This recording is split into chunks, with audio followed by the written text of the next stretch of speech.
আসসালামু আলাইকুম barrister Hasan. DWP সাম্প্রতিক যারা ইউনিভার্সাল ক্রেডিট ক্লেম করেছে তাদের উপর চেকিং চালাচ্ছে, এই সম্পর্কিত কি তথ্য আপনার কাছে আছে? DWP very recently, tens of thousands যে বেনিফিট ক্লেমেন্ট আছে, ইউনিভার্সাল ক্রেডিট, পেনশন ক্রেডিট এবং ইএসএ সহ অন্যান্য যে বেনিফিট আছে, তাদের যে ব্যাংক অ্যাকাউন্টগুলো আছে সেগুলো তারা চেকিং করেছে এবং চেকিং করে তারা ফাইন্ড আউট করেছে যে 63,000 বেনিফিট ক্লেমেন্ট তারা এই যে রুলস আছে এই বেনিফিটের, সেই রুলসটা তারা ব্রেকিং করছে। তারা দুইটা ব্যাংকে মূলত দায়িত্ব দিয়ে থাকে যে এই সংক্রান্ত ব্যাপারে চেকিং করার জন্যে। তার ভিতরে একটি আননেমড ব্যাংক, যেটার নাম তারা বলেনি, তারা আইডেন্টিফাইড করেছে যে 730,000 accounts held by the individuals যারা ইউনিভার্সাল ক্রেডিট, পেনশন ক্রেডিট এবং এমপ্লয়মেন্ট অ্যান্ড সাপোর্ট অ্যালাউন্স পেয়ে থাকে। তাদের লাস্ট 3 মান্থ পিরিয়ডে তারা ডিসকভার করেছে যে 60,000 অ্যাকাউন্ট হোল্ডার, তাদের অ্যাকাউন্টে টু মাচ মানি রয়ে গেছে, যারা এই বেনিফিট পাচ্ছে। তার ভিতরে 3,000 অ্যাকাউন্ট, সেটাতে এভিডেন্স পাওয়া গেছে যে তারা অ্যাব্রোড ফ্রডের সঙ্গে জড়িত। অ্যাব্রোড ফ্রড বলতে সেটাই বোঝায়, আমরা জানি যে ইউনিভার্সাল ক্রেডিটে যারা থাকবে তারা কিন্তু 1 মাসের বেশি অ্যাব্রোড থাকতে পারবে না। এবং এমনও এভিডেন্স পাওয়া গেছে যে তারা লিভিং ওভারসিজ, তারা কিন্তু ইউকের বাইরেও তারা থাকছে, অথচ ইউকের বাইরে থাকলে কিন্তু এই লঙ্গার দেন 1 মান্থ তারা কিন্তু তাদের যে বেনিফিট এটা কিন্তু তারা ইন্টাইটেল হয় না, এবং তাদের হলিডের যে পারমিটেড যে পিরিয়ড সেটা কিন্তু যেটাকে ট্রাভেল রুলস বলে, ডিডব্লিউপি ট্রাভেল রুলস, সেটা কিন্তু তারা ব্রিচ করছে। এবং অবাক হওয়ার আরেকটা বিষয় রয়ে গেছে, সেটা হচ্ছে যে 60,000 অ্যাকাউন্ট যেটা সাসপেক্টেড যে তারা এই যে বেনিফিট রুলস আছে সেটা তারা ব্রেকিং করছে। সেটা হচ্ছে অন ক্যাপিটাল লিমিট, যেটা হচ্ছে 50,000 ক্যাপিটাল লিমিট। দেখা যাচ্ছে তাদের 50,000 ক্যাপিটাল লিমিটের বেশি তাদের রয়ে গেছে। এছাড়াও ম্যাক্সিমাম সেভিংস অ্যালাউড, যেটা হচ্ছে ইউনিভার্সাল ক্রেডিটের জন্য, এবং ইএসএর জন্য 16,000।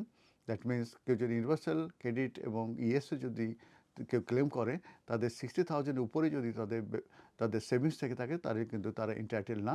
কিন্তু তারা কিন্তু এই আমি যেটা বলেছি যে 3,000-এর কিন্তু তারা কিন্তু এটা ক্লেম করছে।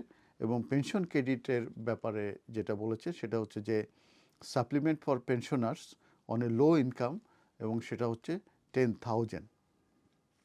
এই ডিডব্লিউপি তারা অলরেডি যাদেরকে সাসপেক্ট করছে ফ্রড হিসাবে, তাদের মূলত তাদের বেনিফিট ক্লেমটা তারা ইনিশিয়ালি ভেরিফিকেশন করে থাকে, এবং তারা নিউ পাওয়ার দিচ্ছে এবং অ্যালাউ করছে রেগুলার মনিটরিং করার জন্য, এবং ইনশিওর করছে যে যারা কোয়ালিফাই করে তারাই যাতে করে এটার এন্টারটেনমেন্ট হয়।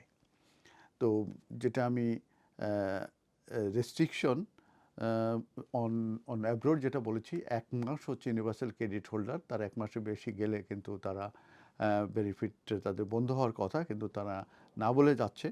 আবার অনেকে আবার ইএসএ কিংবা পেনশন ক্রেডিট যারা আছে তাদের জন্য 4 উইকস। তো এইগুলো মূলত তারা না জানিয়ে কিন্তু তারা অ্যাব্রোড থাকছে, এটাও কিন্তু ফাইন্ড আউট করেছে। আর এই মুহূর্তে আমি যেটা বলবো সেটা হচ্ছে যে data protection and digital information bill বলে একটা বিল এই মুহূর্তে হাউস অফ লর্ডসে এটা গোয়িং থ্রু হচ্ছে, এবং এই লেজিসলেশনটা খুব শীঘ্রই হয়তো পাস হয়ে যাবে, এবং এটা ইফেক্টিভ হবে 2025 থেকে।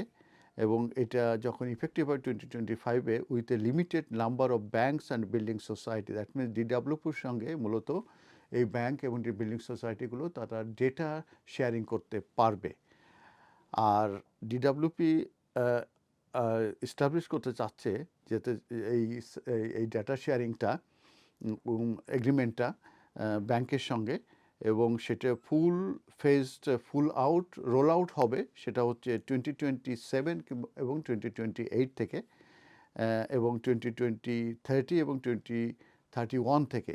দ্যাট মিনস এই data protection and digital information বিলটা যখন হাউস অফ লর্ডসে এই মুহূর্তে গোয়িং থ্রু হচ্ছে, এটা পাস হয়ে গেলে তখন ডিডাব্লিউপি এবং বিল্ডিং সোসাইটি এবং ব্যাংকগুলো তাদের ডেটা শেয়ারিং করতে পারে। দ্যাট মিনস যেসব ক্লেমেন্টরা বেনিফিট ক্লেম করছে তাদের অ্যাকাউন্টে কী পরিমাণ মানি আছে, তারা অ্যাব্রোডে যেটা ইউজ করছে কিনা, এবং তারা কতদিন দেশের বাইরে থাকছে, এই ব্যাপারগুলো কিন্তু তারা ইনফরমেশনগুলো কিন্তু তারা ব্যাংকের সঙ্গে শেয়ারিং করে বের করতে পারবে।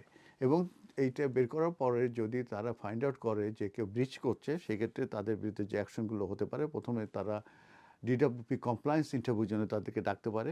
ডাকার পরে তারা ইচ্ছে করলে হোল্ড করতে পারে তাদের বেনিফিট, অথবা সাসপেন্ড করতে পারে, ক্রিমিনাল ইনভেস্টিগেশন হতে পারে, অ্যাডমিনিস্ট্রেটিভ পেনাল্টি অর প্রসিকিউশন হতে পারে। আর সর্বশেষে যেটা হতে পারে সেটা হচ্ছে যে তাদের বেনিফিটটা বন্ধ হয়ে যেতে পারে due to violations of the rules.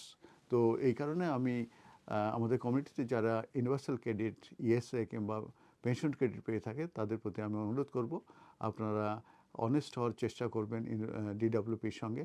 আপনারা যখন এই অ্যাকাউন্ট ওপেন করবেন কিংবা পরবর্তীতে এটি যখন ক্লেম করবেন, তখন আপনাদের অ্যাকাউন্টে কী পরিমাণ মানি আছে, সিটিং করছে, এবং